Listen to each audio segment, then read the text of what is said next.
Je vous remercie, honorable président, pour la parole que vous nous accordez. Honorable président, je prends parole par motion de procédure. La motion de procédure consiste à rappeler un point de notre règlement d'ordre intérieur. Honorable président, je suis élu de Kinshasa et je suis très content de l'initiative de mon collègue Émile Soumaïli. Je suis à la motion, président. Je suis à la motion, président. Pour passer à la motion, il faut commenter. Néanmoins, honorable président, je tiens d'abord à rappeler qu'en date du 13 novembre 2024 à 14h06, votre bureau a réceptionné ma question orale avec débat adressée au ministre de l'Urbanisme et Habitat sous le numéro d'enregistrement 18-917, honorable président. Mais ici, honorable président, ma motion de procédure, je vais lire l'article 181 de notre règlement d'ordre intérieur à son alinéa 2. Aucun député ne peut adresser dans une même initiative plusieurs questions au même ministre ou mandataire public attitré. Qu'est-ce que je vais dire par là, honorable président? Notre collègue, même quand vous l'avez entendu, il s'est rendu compte qu'il n'a pas respecté ces points de notre règlement d'ordre intérieur. Il a failli même nier les documents parce que là, il y a 10 questions. Et sur les 10 questions, honorable président, j'ai décelé au moins 5 ministres. Il y a le ministre des Infrastructures, il y a le ministre des Transports et Voies de Communication, il y a le ministre des Affaires foncières, il y a le ministre de l'Environnement et enfin, il y a le ministre des Affaires sociales, honorable président.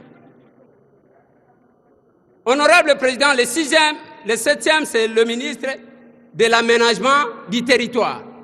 Honorable président, comment pouvons-nous, sur le plan de la procédure, parce que moi je vous félicite parce que nous avons réclamé ça, on n'a pas besoin de motion d'information, nous avons besoin de faire les contrôles. Ça, c'est un moyen d'information, honorable président. J'estime, à mon humble avis, qu'au vu de cette disposition, parce que je me suis posé la question de savoir si cette question orale avec débat était passée par les bureaux d'études. J'en doute. Honorable président, au vu de cette disposition, j'ai pris à votre autorité et à mes estimés collègues que cette question, parce qu'il ne s'agit pas d'une question effectivement, que la démarche, parce qu'il s'agit de plusieurs questions, que la démarche de notre collègue Émile Soumaïli soit déclassée, honorable président, comme ça jusqu'à ce qu'on va formaliser certaines choses. Merci, honorable président. Merci, honorable président. Merci. Je crois qu'il y a une petite confusion.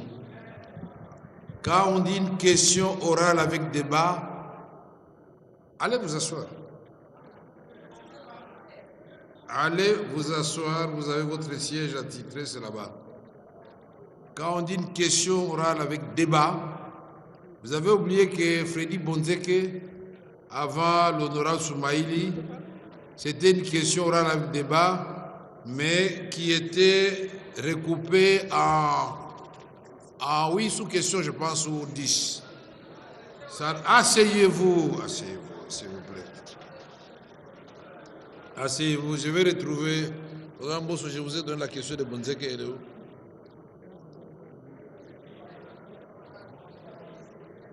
C'est celle-là, je pense. Oui, c'est ça. Oui, c'est ça.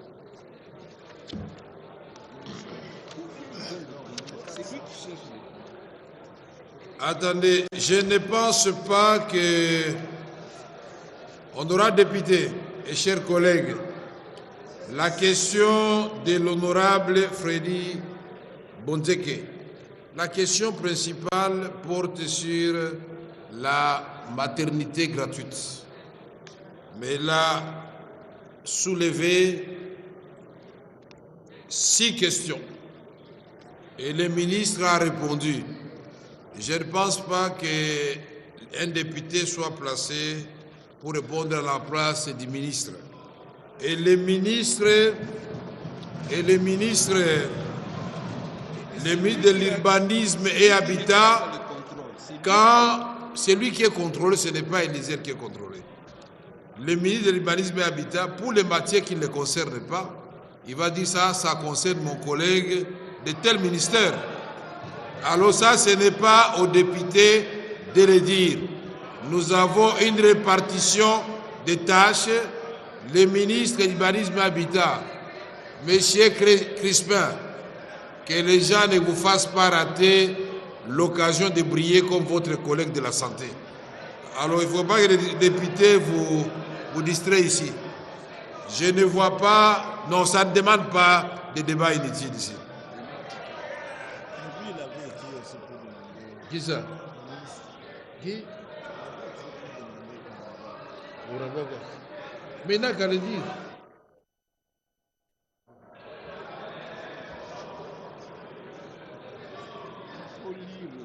Je ne sais pas ce qui se passe avec les députés. Vous allez discréditer votre chambre vous-même. Ça, il appartient au ministre de le dire un point trait, c'est tout. Si le ministre ne veut pas répondre, il dira je ne veux pas répondre parce que je ne suis pas prêt. Non. C'est lui qui est venu faire une motion qu'il faut le contrôle. Après, Attendez, honorables députés, chers collègues, s'il vous plaît. Mais moi, il y a quelque chose qui m'étonne parfois chez certains députés. Je crois que je peux vous prendre tout à témoin ici.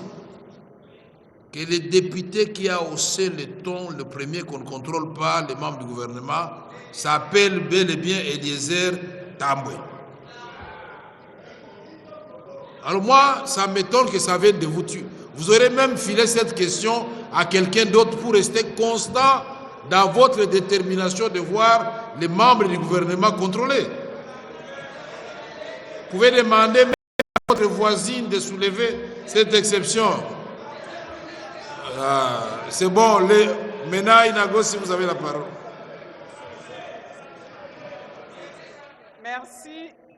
Merci beaucoup, honorable président de la parole. Honorable président, honorable membre du bureau, honorable député, chers collègues. Les questions soulevées par honorable Émile Soumaïli relèvent effectivement de la compétence de plusieurs membres du gouvernement. Moi-même, en lisant cette question ou sa lettre, j'étais en train de me demander, mais quelle était la responsabilité principale du ministre de l'Urbanisme dans les questions qu'il a soulevées ici? C'est clair, honorable président, à moins que nous ayons besoin que le ministre de l'Urbanisme vienne nous dire la première question, ce n'est pas ma compétence, la troisième, la cinquième, non. Mais on peut faire plus simple, honorable président, parce que le besoin est là. Et nous sommes toutes convaincus que ces questions soulevées ici sont pertinentes et sont urgentes. Appelez chaque ministre sectoriel concerné par l'une ou l'autre de ces questions pour qu'ils viennent répondre. Parce que le ministre de l'Urbanisme répondra peut-être à une ou à deux. Et les questions soulevées par honorable Soumaïli vont rester pendantes alors que la population, notre population, a besoin d'en savoir davantage. Donc, je propose qu'on invite ici et le ministre des Infrastructures, et le ministre de l'Aménagement du territoire, et le ministre des Affaires sociales, Affaires humanitaires, et le ministre du Transport, et le ministre des Affaires foncières, et qu'on les invite ici. Merci beaucoup, honorable président. Non, ça, je sais. J'ai compris. Honorables députés, chers collègues, Vous savez que vous êtes quand même extraordinaire. Quand nous faisons la conférence des présidents, nous adoptons à la conférence des présidents que la première ministre vienne avec tous les ministres sectoriels. D'abord, au début, il y avait un débat et puis finalement, nous avons accepté. Mais certains d'entre nous sont allés dire non, il ne faut pas venir parce que la première ministre ne peut venir que quand il s'agit du programme du gouvernement. Et tous ces, je vais terminer d'abord. Et tous ces ministres étaient invités à venir ce jour-là. Maintenant, nous rabattons sur les ministres sectoriels. Ce que moi je voudrais dire, qu'il n'appartient pas aux députés ici de répondre à la place du ministre. Quelles que soient les affinités de ces députés avec le ministre, il appartient au ministre de venir soulever ça au micro. Le ministre, si vous ne le savez pas, le ministre nous avait déjà écrit qu'il avait besoin du temps pour venir répondre. Nous lui avons dit, mais vous avez quand même l'occasion d'écouter et de le dire au micro, on vous accordera le temps. Mais il n'appartient pas aux députés de commencer à venir parler à la place des ministres. Si la question est mal posée, le ministre va dire, les députés, vous vous êtes trompé de cible, ce n'est pas moi qui suis concerné, c'est mon collègue de tel ministère, tel autre ministère. Mais si entre nous les députés, nous commençons à répondre aux questions, c'est vous l'a dit. Je vous ai déjà demandé avec insistance que quand je parle, ne m'interrompez pas, puisque quand vous parlez, je vous laisse parler. Je ne voudrais pas que nous entrions dans une jurisprudence où une question orale est adressée à un ministre, mais curieusement, c'est un député qui vient répondre à la place du ministre. Comme si le ministre ne connaît pas le règlement intérieur. Honorable Koï, qu'est-ce qui se passe s'il vous plaît? Comme si les ministres ne connaissaient pas les lois de la République. Non, non, laissez-moi, vous avez parlé, c'est bon. Les ministres, dans ce que notre collègue a dit ici, il y a des matières qui concernent quand même son ministère. Il peut se limiter là et dire les autres matières ne me concernent pas. Où est le problème? Donc, si je comprends bien, nous arrêtons le contrôle parlementaire ici. Après, on va faire quoi? Puisque par votre attitude d'abord, quand les ministres prochainement, je ne vais pas les tolérer.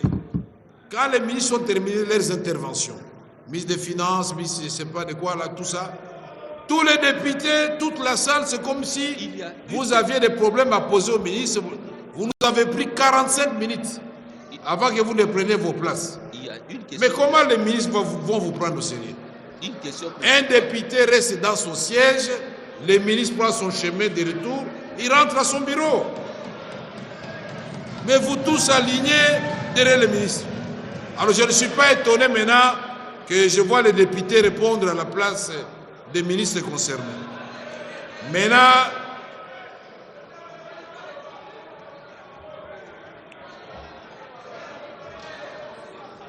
nous reposons la question à la plénière. 2 personnes pour la motion de Lézière et 2 personnes contre.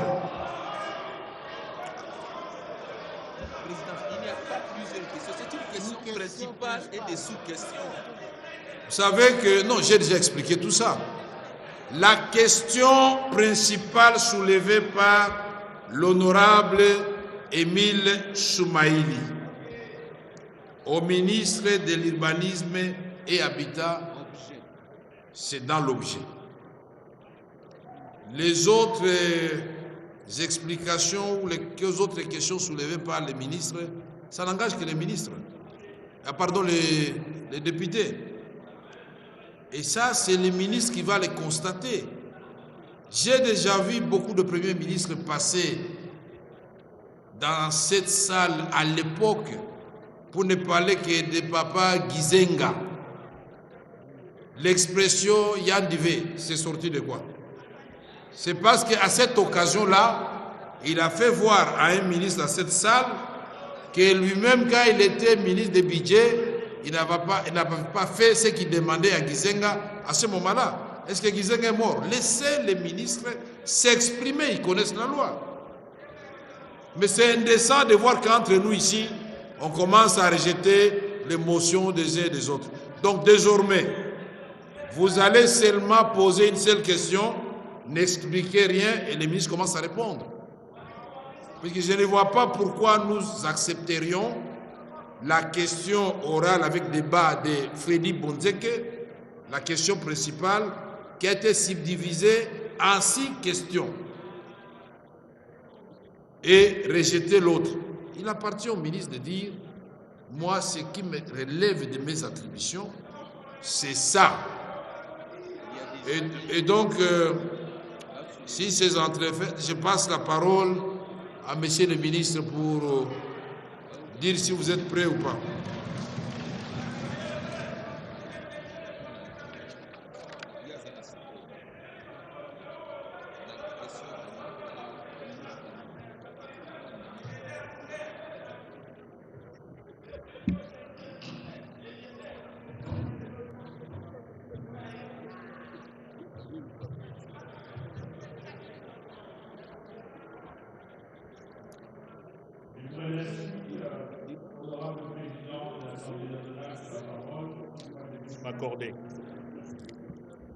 Honorable Président de l'Assemblée nationale, honorables membres du Bureau, honorables députés nationaux, élus légitimes du peuple congolais. Je voudrais avant toute chose vous remercier pour l'invitation qui m'a été adressée par votre auguste Assemblée par la lettre numéro 444 RDC/AN /CAB /AMB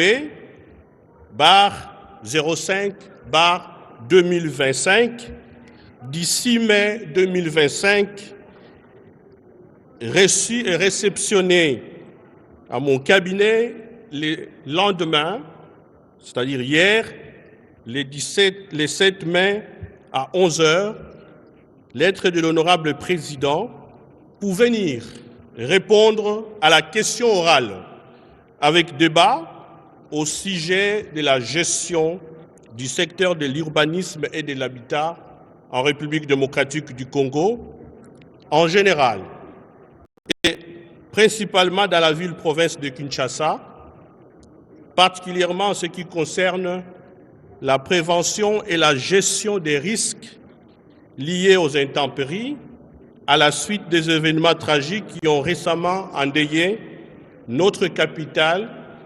Cette question a été initiée par l'honorable Émile Soumaïli, que je remercie sincèrement. En ma qualité d'élu, puisque je suis élu depuis 2018, c'est un grand honneur pour moi de revenir à l'hémicycle. Même si c'est avec la casquette de membres du gouvernement pour débattre de ces sujets en rapport avec la situation que notre capitale a connue tout récemment.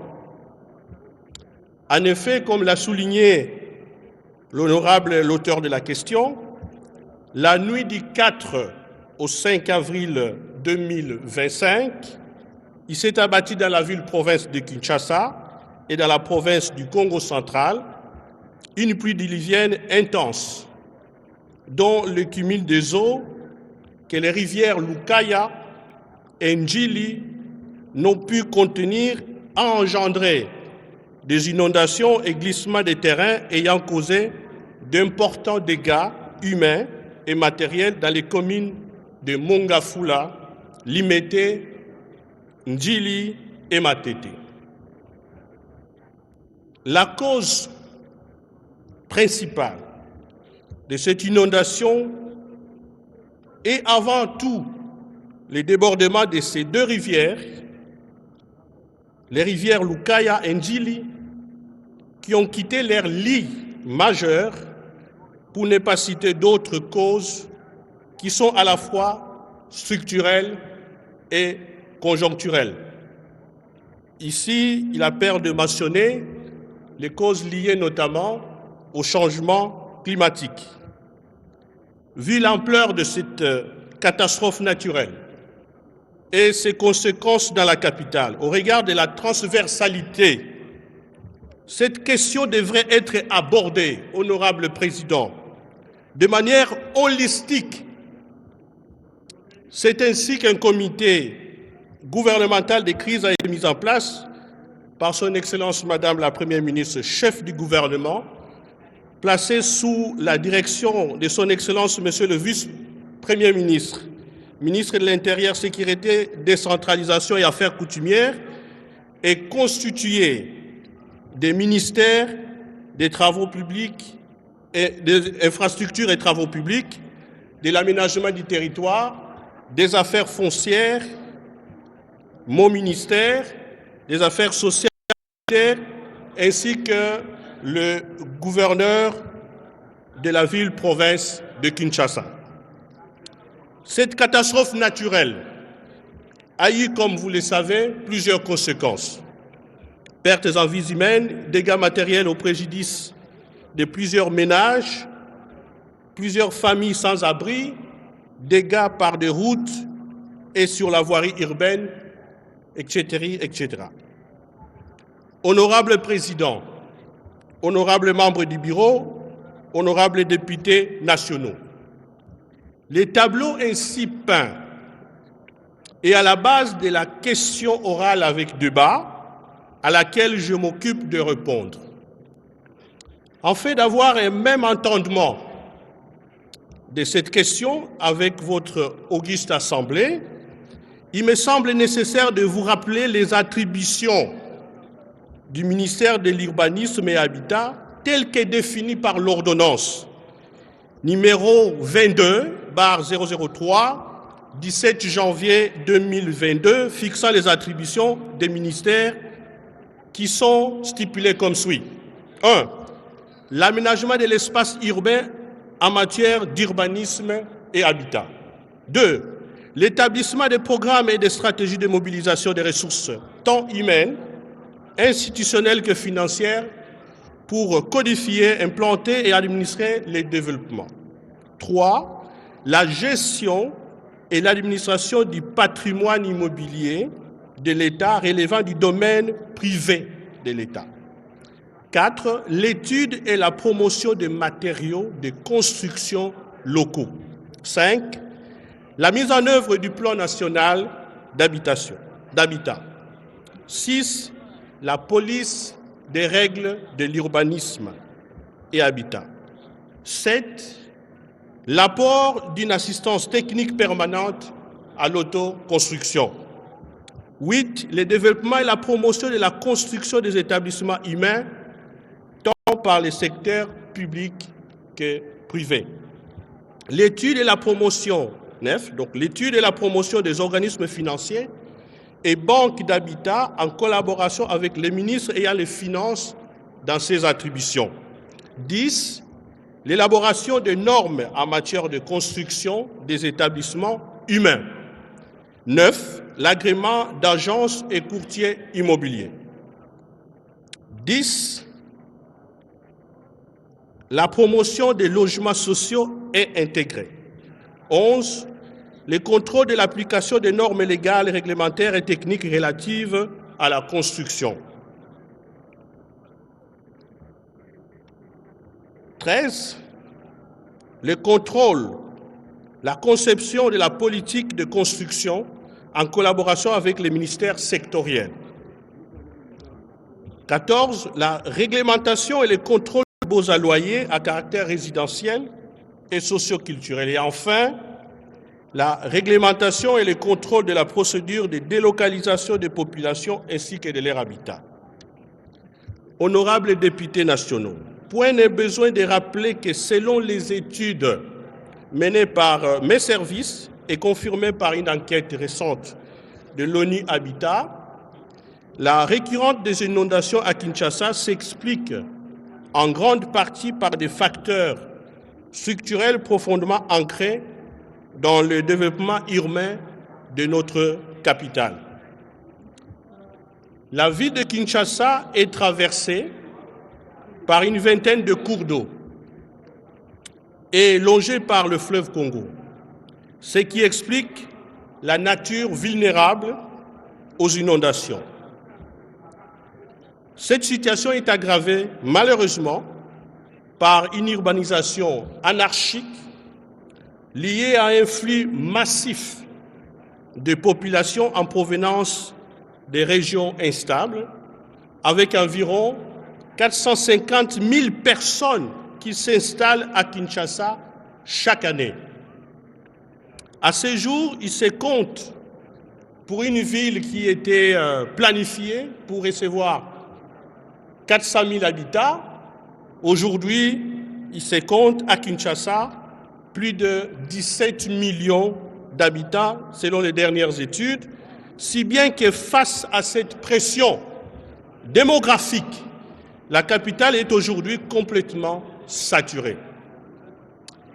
Les déficits en unités de logement, les commerces des terres auxquels se livrent les autorités coutumières, des lotissements spontanés qui s'ensuivent sans que l'urbanisme ne puisse intervenir en amont, des constructions en marche ou à l'absence de plans d'aménagement et en violation des normes urbanistiques ont occasionné des occupations de zones à risque, inondables et non édificantes, dont les servitudes de routes et de cours d'eau. Plus préoccupant encore, la moitié de la ville est construite sur des terrains dangereux, aux abords des rivières ou sur des collines au sol sableux, augmentant considérablement les risques en cas de fortes précipitations. Les constructions anarchiques et l'entretien insuffisant des infrastructures d'assainissement, notamment les caniveaux, les rivières, contribuent également à aggraver la situation lors des épisodes pluvieux intenses. L'insuffisance des infrastructures de drainage et l'évacuation des eaux pluviales constituent un autre problème majeur à Kinshasa.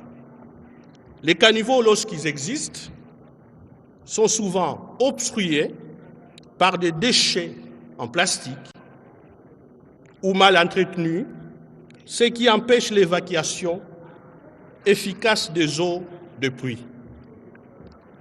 Plusieurs collecteurs, honorables présidents, honorables membres du bureau, honorables députés nationaux, là où nous sommes à ce moment, vous avez certainement constaté la montée des eaux sur le boulevard Triomphal